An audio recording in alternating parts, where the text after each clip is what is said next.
দাঁত ও মাড়ির থেকে কেন রক্ত পড়ে। যদি দর্শক মণ্ডলী, আমি ডক্টর অনুপম পোদ্দার, পেরিওডন্টিস্ট এবং লেজার স্পেশালিস্ট। আজকে আমি যে বিষয় নিয়ে আলোচনা করব যে সেটা অত্যন্ত গুরুত্বপূর্ণ একটা বিষয়। আমাদের কাছে রোগীরা, এই ধরনের রোগী অনেক বেশি আসে, কারণ তাদের মূল সমস্যা যে দাঁত ও মাড়ি দিয়ে রক্ত পড়ে। এবং আমরা মনে করি যে এই দাঁত ও মাড়ি দিয়ে খুব বেশি রক্ত না পড়লেও কিন্তু রোগীরা আমাদের কাছে আসে না। কিন্তু আমরা মনে করি যে এটা দাঁত ও মাড়ির প্রথম প্রাথমিক লক্ষণ হচ্ছে মাড়ি দিয়ে রক্ত পড়া।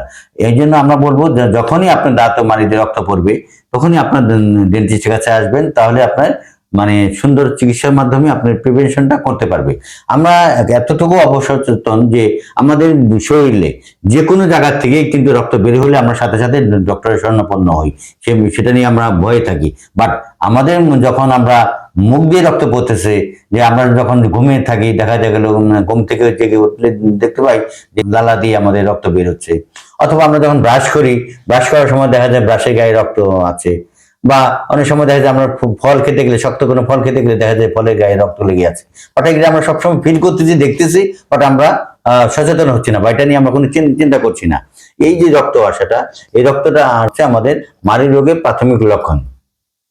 এই রক্তটা আমাদের যখন রক্তটা বের হবে, এই ধরনের সমস্যা হবে, তখন অবশ্যই আমাদের ডেন্টিস্টের কাছে যাওয়া উচিত। তো আমাদের বলে থাকি মাড়িতে রক্ত হওয়ার প্রধান লক্ষণ হচ্ছে জিঞ্জিভাইটিস এবং পেরিওডন্টিটিস। এটা হচ্ছে আমাদের মাড়ির দুটো প্রধান রোগ। এবং এছাড়াও আমাদের আরো কিছু শারীরবৃত্তীয় রোগ, যেগুলো যেমন বলি আমরা ডায়াবেটিস বা হাইপারটেনশন বা অন্য কোনো যে কোনো রোগ, আমরা বলে থাকি 30 থেকে 35টা সিস্টেমিক ডিজিজের কারণে আমাদের মাড়ির সমস্যা দেখা দিতে পারে। তার মধ্যে রক্ত পড়া একটা অন্যতম। এছাড়া আমরা বলে থাকি যে কিছু কিছু ব্লিডিং ডিসঅর্ডার, যেমন একটা ইম্পর্টেন্ট রোগ যেমন লিউকোমিয়া, ব্লাড হেমোফিলিয়া পারপোরা, এই রোগের লক্ষণগুলো কিন্তু আমার মাড়ি দিয়ে রক্ত পড়ে। এই জন্য আমরা মনে করি যে অবশ্যই দাঁত দিয়ে রক্ত পড়লে এটা অবহেলা করবেন না। এটা মাড়ির রোগ থেকে যদি হয়ে থাকে সেটা ডাক্তারের দেখানোর পরে, ওয়াশ করার পরে ঠিক মতো দাঁতের যত্ন নিলে সেটা রক্ত বেরোবে না। কিন্তু শারীরবৃত্তীয় অন্য কোনো রোগের কারণে হলেও সেটা আপনার জানার জন্য থাকা জরুরি, কারণ এর থেকে আপনার অনেক জটিল রোগ ধারণ করতে পারে। এই জন্য আমরা মনে করবো যে আমরা রোগীদের বলবো যে আপনার যদি দাঁত বা মুখ দিয়ে রক্ত পড়ে সেটা অবশ্যই অতি দ্রুত ডাক্তারের শরণাপন্ন হবেন, ডেন্টিস্টের শরণাপন্ন হবেন। তাহলে আপনি ভালো থাকবেন, সুস্থ থাকবেন। ধন্যবাদ।